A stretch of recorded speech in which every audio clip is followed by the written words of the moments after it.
Hi there, and welcome again to the Explaining History podcast. Today I want to talk about notions of social mobility and this often hard to define idea of the American dream in the immediate aftermath of the Second World War. As we know, before the Second World War, really up to 1940, America had found it more difficult than any other advanced nation in the world to shake off the Great Depression. The memories of economic crisis and depression were writ large in the American psyche, and there were all sorts of acute anxieties at the end of the Second World War that America might indeed go back into depression. The standards of living that American people achieved in the mid to late 1940s were significantly higher than war-ravaged Europe and bankrupt Great Britain. And there was a belief that America had managed somehow to buck the trend of 20th century history, which was up until that point crisis. America represented to the GIs returning a land of opportunity. It very much depended on whether you're black or white, of course, and with the massive state intervention of the GI Bill and other huge areas of state spending, there was perfect conditions for economic boom. Not only had America captured world markets during the war, and competitors have been eliminated for at least one, if not two generations, particularly Germany and Japan, but also the fading powers of the British and the French were going to open up vistas of opportunity to America hitherto unforeseen. In the late 1940s, there was a widespread belief in the American dream, in that the American dream, I suppose, one can refer to really as social and economic mobility. Americans in the late 40s did earn more than their parents' generation had on the whole. Life expectancy had increased, life and opportunities were more plentiful, there was greater availability of food, of healthcare, the living conditions overall for most Americans had improved, and so had wages and the opportunity to save and invest. By 1945, total personal savings for Americans were $140 billion. Beyond the simple kind of rags to riches fantasies that really not a great deal of people ever really entertain, there was an overall sense of well-being, of a society that was improving in prosperity and that was socially cohesive. It wasn't a society that was deeply egalitarian. It was a society that was that believed itself to be meritocratic. It was a society that believed the narrative that hard work and ingenuity and effort would eventually pay off and be rewarded, and that each by his own efforts would succeed. And the belief that there was a meritocratic society was in some ways incompatible with, but at sometimes coexisted with, the existence of clearly stratified society based on strong notions of hierarchy and social class. And it would be this abundance, this material wealth, that would start to change the nature of work in the post-war era. The idea that work was simply labour in order to fund a lifestyle or a subsistence in some cases, in the 50s, 60s and 70s would eventually become replaced for vast swathes of the population by the notion that work was about vocation, about career, about satisfaction, about the expression of self. This had all normally been the preserve of a very lucky few. This becomes part of the experience of an entire population in the post-war era in America, and becomes embedded in ideas of popular culture. And this perhaps explains how by the 1970s and then 1980s you get a much more individualistic culture, a much more, some might even say, narcissistic culture, based around notions of the self. But in its essence, this faith in the American dream was another iteration of the ideas of the American Revolution, when supposedly fundamental change happened when the British were removed and the rule of King George III was ended. The reality is that there was no particular social revolution to accompany the War of Independence, but ideas of equality and social betterment were given fertile breeding ground in America. Even if in the reality, since the late 18th century, was that in many instances they didn't take root. They were able to take root in the post-war era in a kind of a brief historical window between the 40s and the 70s, because there was the material abundance for them to be able to do so. This window probably closed in the late 1970s, or began to close in the late 1970s, after a decade of oil shocks, inflation, rising unemployment, and social crisis. And the dream, or the desire, or the persistent belief that it is an age that will return has not left America or American society ever since. You can probably find versions of this in most other first world countries. Certainly, most of Europe experienced a radical improvement in living circumstances in the 50s to the 70s, and there has been a kind of what Tony Judd in his book Post-War describes as the era of the recessional, from the 70s through to the 90s, and this era of diminished expectations. As people look back fondly on this, what we Western societies collectively see as a kind of rather mythical golden age of material well-being. Famously, in sort of popular narratives about America and the America of the 20th century, it is the energy of immigrants that brings around so much prosperity.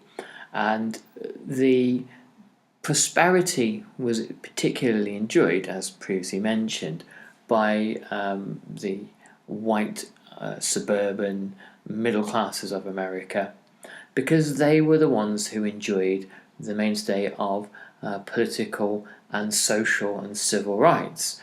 They had the benefits of political representation that black and other ethnic minorities didn't.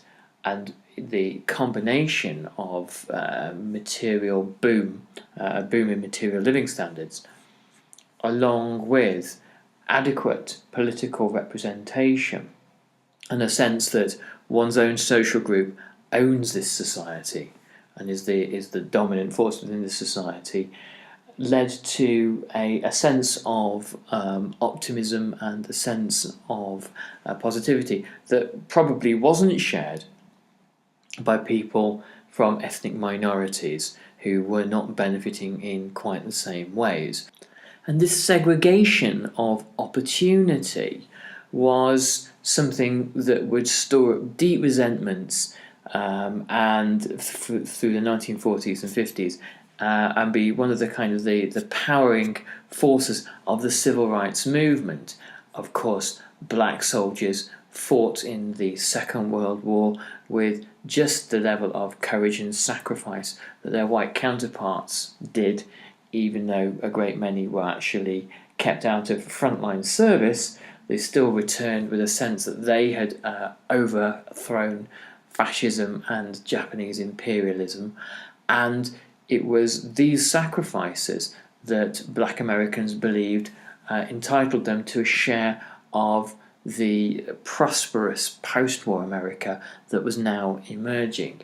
Not only had they fought on everywhere from Normandy to the Pacific, but also Black Americans had worked in the munitions industries and the shipbuilding industries and the aircraft industries and all the other vital war production that had made America the arsenal of the world. Part of the new era of social optimism was based around home ownership. Between the 1940s and the 1970s, 20% of Americans changed home every year, just to give you an example of the amount of economic activity that was invested within the property market.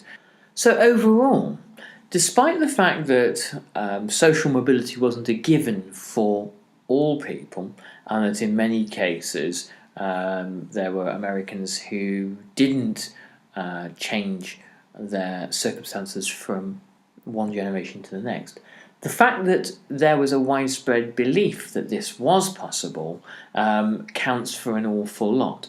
This shapes the optimism of post-war America, and it makes the idea that America was a society that was worth sacrificing for and fighting for and defending against external threats such as communism a very compelling one.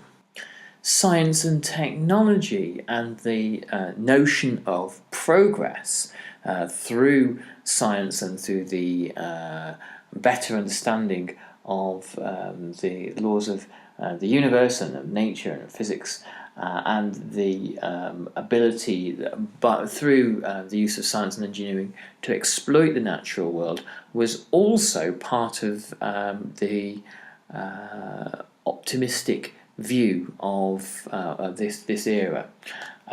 So science and technology in general, even though the workings of much of it were a mystery to many Americans, was established in popular consciousness as being a source of great power and force, and a force for good by the war. Not only had science and technology been employed to fight the war in ways that had hitherto been unimagined, but the war had been ended by atomic power. The dropping of the 2 atomic bombs on Hiroshima had a kind of widespread public approval and was seen as being ultimately something that was justified, and that had brought the war to an end before many more people, particularly hundreds of thousands of American soldiers, would have had to have died seizing the Japanese home islands. This was seen as a kind of as a sacrifice worth making. The bombing of Hiroshima and Nagasaki raised few objections in post-war America. Popular culture represented or echoed a fascination with all things atomic. The revelation that the inner workings of atoms, the building blocks of the universe, were capable of rendering immense power and energy was a huge and hugely fascinating and compelling notion in an era where much of the advances in science since the beginning of the 20th century, widespread, were kind of fairly poorly understood. Medicine and the idea that there were panaceas now available to all diseases could be cured through antibiotics and other now easily available and manufacturable pharmaceuticals, again, it becomes almost a kind of like an article of faith. It enables all conditions to be medicalized and treated medically, and this has profound implications for psychiatry and for the treatment of mentally ill people through psychotherapy, and the idea that doctors and institutions particularly were capable of fixing particularly the mentally ill through the latest psychiatric or pharmacological interventions. The reality, of course, is that individuals who wound up in this system often found themselves robbed of any agency, robbed of any rights, as Ken Kesey's One Flew Over the Cuckoo's Nest would tend to suggest.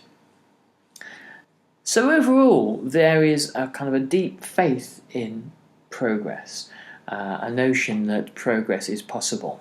It's a notion that in our times we might look back on and see as being naive or questionable, but we don't exist within the same historical context, and most of our kind of discourses, our ideas about what is true, what is not, what is possible, what is not, are socially constructed, and they are based within the set of economic and social relations that exist at the time.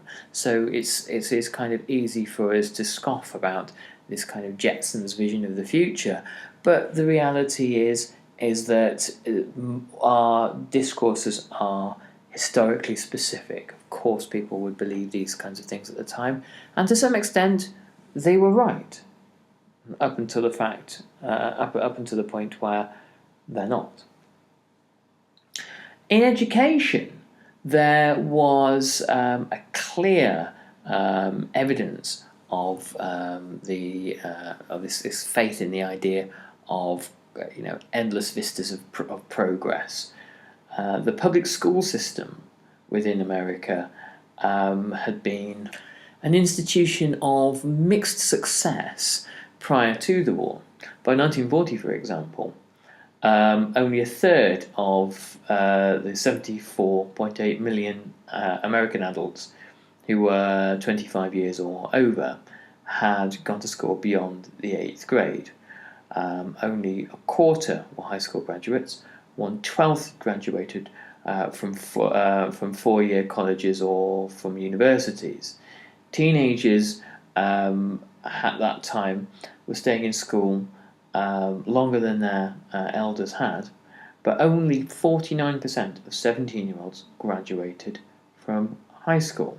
And this is there are far worse stats when you look at black children in southern states who are learning in poorly financed institutions, and they were being taught by poorly paid and poorly trained teachers, some teachers who were earning less than $600 a year. The war doesn't change all that much. Wartime interruptions meant that a slightly smaller cohort of 17-year-olds graduated from high school in 1946 than had done before the war began. But there were 350,000 teachers had left their jobs to fight in the war or work in other fields. And the US in general, by 1940, was spending a smaller proportion of national income on schools than Britain or the Soviet Union. By 1945, by the end of the war, the morale of the teaching profession was at an all-time low, and by 1946 there were strikes planned on a scale that had never been seen in America before. There was significant changes, however, to education from 1944 onwards with the GI Bill of Rights. This was a very broad piece of legislation. It not only did it offer finance to veterans, to offer them homes to return to at almost zero interest loans, and to set up businesses, but it also gave the opportunity to veterans who wanted to educate themselves. So veterans would be given $65 a month for single veterans and $90 for those with children or partners, and a maximum would be of $500 a year would be given for tuition and books. So there was a significant sum of money at the time. And this affects an entire generation of men returning from the war, and has a massive knock-on effect throughout the post-war era. These are, for the most part, relatively young men returning home who have many years of life in America ahead of them. The GI program runs till 1956. 7.8 million veterans, which were half of all who'd served, had taken part. 2.2 million went to college, 3.5 million to technical schools below college level, and 700,000 went to agricultural college and worked on trained on farms. $14.5 billion was injected into the education system between 1944 and 1956, and this led to an educational boom. There were waves of men who went into colleges and schools and universities. Some were actually overwhelmed by the number of subscriptions for their courses. And of course, all these institutions suddenly found huge inflows of cash into their coffers. And the culture of many colleges and universities began to dramatically change. Many had been used to dealing with the upper middle classes, who were the only people who could previously have afforded to go to university, and upper middle class, mainly men, who had come with pre-prepared with a set of cultural and political and social assumptions. And now there were wave after wave of mainly working or lower middle class students who had already had the life experience of going to war, who had all sorts of technical skills, knowledge, know-how and experience, and who were probably not going to be taught or dealt with in quite the same way. Many took up vocational or business-related courses and wanted things that would be practical for them to develop their lives in post-war America. And it was an enormous boon to America's post-war economy, one of the most strategically long-lasting and important and influential and significant acts that the American government took in the post-war era. It provided, as I said, generations of Americans with the skills to become significant actors within the economy. However, much of this was segregated. It predominantly and overwhelmingly benefited white Americans, and black Americans were almost exclusively marginalised from the GI Bill. Overall, between 1944 and 1950, spending per pupil, not returning GIs, but normal high school students, doubled, and the increase of students graduating from high school was remarkable. By 1970, for example, 75.6% of 17-year-olds were graduating, and 48% of 18-year-olds were enrolling in a college or a university. So America in the post-war era became a society for which education became far more a central part of American life than it had been previously in the pre-war years. Anyway, I hope you found this useful and interesting, and I'll be back later on, hopefully this week, with another instalment of the podcast. Stop by our Facebook group if you can. There's also always an interesting chat going on there, and it'd be great to know what you've made of this podcast on the American Dream. So give us your views, and we'll catch up soon. Thanks, all the best, bye-bye.